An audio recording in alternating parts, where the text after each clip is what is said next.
Ketahuilah bahwasanya hari sial itu adalah hari yang dimana seseorang itu menjalani hari-harinya tidak bertambah ilmu agama. Itu sial. Pahamlah? Hari yang sial itu adalah hari seseorang itu tidak bertambah ilmunya kepada Rasulullah SAW. Hari yang sial itu adalah hari yang dimana dia tidak menghidupkan sunnah Nabi Muhammad SAW. Hari yang sial itu adalah hari dimana bertambah umurnya tapi tidak bertambah dekatnya kepada Allah Subhanahu wa taala. Itu hari yang sial.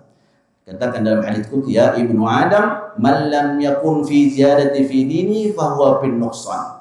Man lam yakun fi ziyadati dinihi fahuwa fin nuqsan. Barang siapa yang hidup berjalan kehidupannya tidak bertambah ilmu agamanya, an-nuqsan, nakis, dia dalam keadaan rugi. Faman kana fin nuqsan fal mautu khairul lahu. Orang yang senantiasa umurnya bertambah, kelihatannya bertambah, pada hakikatnya berkurang. Kenapa jadi berkurang? Karena umur kita sudah dibatasi oleh Nabi kita Muhammad sallallahu alaihi wasallam. Nabi mengatakan, inna amari ummati baina sittina wa sab'ina sanah.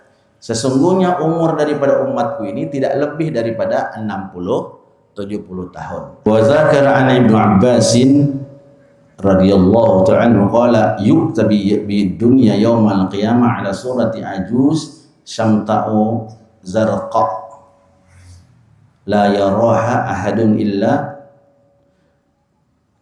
kariha. Disebutkan, ini masih bicara masalah dunia ini, bahwasanya Ibnu Abbas beliau katakan bahwasanya dunia ini nanti, perhatikan, dunia ini nanti di hari kiamat itu didatangkan juga berbentuk makhluk. Dunia ini yang kita tempat ini akan datang nanti pada hari kiamat nanti, ya, berbentuk apa? Suratun ajuz. Ya, ini surah, gambarannya itu, bentuknya itu, bodinya itu seperti apa? Seperti nenek-nenek yang tua, bahkan ini syamta uzarqa, bahwa nenek tua ini dia ini ompong, ada begigi, kemudian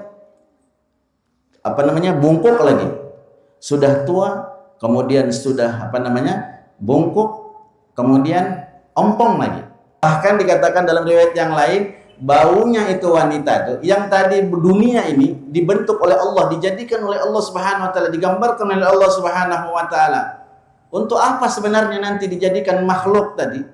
Untuk apa sebenarnya Allah jadikan lagi makhluk berupa wanita, berupa nenek-nenek tua yang lemah lagi, ajus, kemudian juga bungkuk lagi, ompong lagi, baunya itu orang tua tadi itu, orang tua nenek itu 500 tahun perjalanan keciuman. Bayangkan dunia ini yang hari ini kita tempat ini dibentuk oleh Allah Subhanahu wa taala, nanti di akhirat itu 500 tahun perjalanan. Nabi sallallahu alaihi wasallam melihat bersama Jibril alaihissalam, bermacam-macam pemandangan yang dilihatnya. Maka dilihatlah ada seorang wanita yang begitu cantiknya luar biasa. Maka sallallahu alaihi wasallam mengatakan, siapa wanita itu katanya? Nah, Jibril alaihissalam mengatakan itu adalah dunia katanya. Nabi sallallahu alaihi wasallam, itu dunia. Ya, dunia itu seperti wanita cantik dibentuk oleh Allah Subhanahu wa taala yang cantik luar biasa. Itu adalah dunia. Padahal sebenarnya itu dunia tadi ini yang berbentuk wanita cantik itu sebenarnya adalah itu tipuan saja. Maka seperti itulah gambaran hari ini. Wanita cantiknya luar biasa hadir, kemudian orang-orang pada mau semuanya. Yang namanya dunia ini penuh dengan keindahan, lahwun wala'ibun, permainan dan juga senda gurau, kata Allah Subhanahu wa taala. Ya kan? Senda gurau. Ya. Begitulah orang hari ini mengejar, ada yang mati dalam perjalanannya, ada yang mati dalam begini, ada yang mati begini, ada yang mati di daratan, ada yang mati di lautan, ada yang mati di mana. Bermacam-macam meninggal karena apa? Karena dia mengejar dunia. Dunia dikejarnya itu. Tidak ada yang bisa. Mana ada orang yang hari, mana sekarang Fir'aun, mana sekarang Haman, mana sekarang Qarun yang kekayaannya melebihi daripada, tidak ada yang seperti Qarun nanti sampai akhir zaman kekayaannya. Ya. Mana semuanya hari ini raja-raja semuanya yang kaya-kaya, semuanya ditinggal semuanya. Tidak ada. Tidak ada yang makanya kita ini harus jangan sampai kita amal kita ini, perhatikan kita hari-hari kita ini. Jangan sampai menganggap, kemarin saya sudah jelaskan, jangan sampai menganggap meremehkan perkara kebaikan, perkara ibadah yang kecil, yang halus-halus. Jangan sampai kita ini.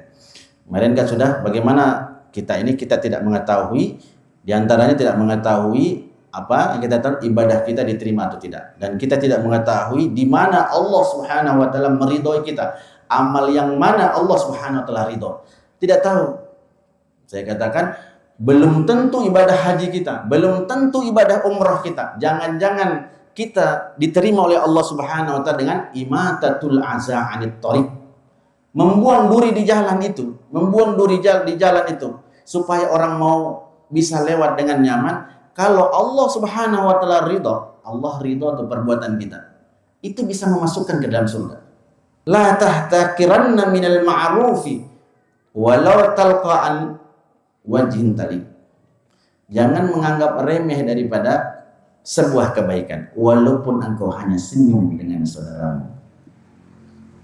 Kita di pelajaran mahfuzan apa itu? Al-basasatu sunnati. Senyum itu sunnah. Sunnah. Senyum itu sedekah. Jangan kita menganggap remeh hal itu. Siapa tahu Allah Subhanahu wa taala, sebagaimana pelacur tadi, kisah seorang pelacur karena hanya memberikan air, Allah Subhanahu wa taala ridho kepada perbuatan senang dan diterima daripada taubatnya. Daripada seorang ahli ibadah, seorang wanita ahli ibadah, satu malaman beribadah, besoknya berpuasa, tapi dia memelihara anjing, tidak memelihara kucing, tidak diberi makan. Mati tidak diberi makan, maka Nabi katakan dia ahli neraka. Bahaya dunia ini. Apakah kita tidak mau bekerja lagi? Oh tidak juga. Apakah kita tidak membuka usaha? Tidak juga. Yang penting kata para ulama, apabila kita berusaha dalam dunia, jangan sampai kita pertama melalaikan waktu-waktu kita fardu perintah-perintah Allah. Yang kedua, jangan sampai kita menyakiti orang. Kalau kita berbisnis berusaha, jangan sampai orang sakit. Artinya jangan ditipu orang. Jangan itu. Kemudian yang ketiga adalah jangan sampai pekerjaan kita melalaikan kepada perintah Allah. Rijalun la tulhim tijaratun wala bai'un an zikrillah.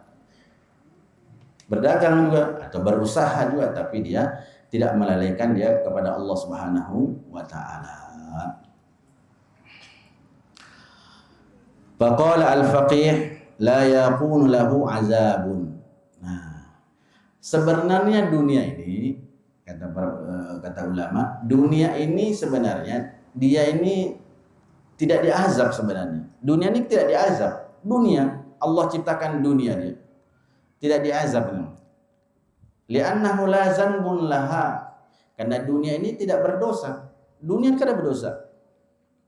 Yang bermasalah itu manusianya. Ya kalau dunia ini apa dosanya? Tidak ada dosa daripada walakinnaha talqa fin nari likai yaraha ahlaha fayarau hawanaha.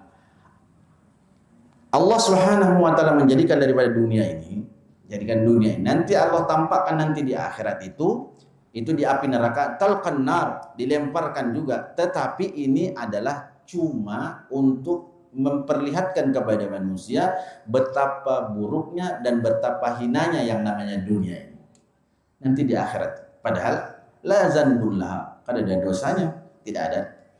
Sama juga wa huwa qaulu ta'ala innakum wa ma ta'buduna min dunillah hasabu jahannam antum laha waridun, dalam surah Al-Anbiya. Demikian juga berhala-berhala sekarang. Berhala-berhala itu, berhala-hala juga tidak berdosa. Apa yang dosanya itu? Karena dia bukan manusia, tidak ada pikirannya dan tidak ada nafsunya. Allah katakan sesungguhnya kalian itu menyembah daripada selain Allah, ya ini menyembah yang mana itu nanti akan menjadi bahan apa, hasabu itu kayak batu bara jahanam. Maka dikatakan ulama al-malu adna minar rizki. Al-malu adna minar rizki. Harta itu adalah serendah-rendahnya rizki. Serendah-rendahnya rizki itu harta. Nilai akhirat itu, nilai agama itu melebihi daripada segala-galanya. Biarkan saja orang sekarang hari ini ya'lamuna zahiran 'anid dunya. Banyak orang hari ini mengetahui tentang yang namanya dunia. Ya'lamuna zahiran 'anid dunya wa hum 'anil akhirati humul ghafilun. Tapi kata Allah Subhanahu wa taala, tetapi untuk perkara-perkara agama dia bodoh. Tidak usah diumbati.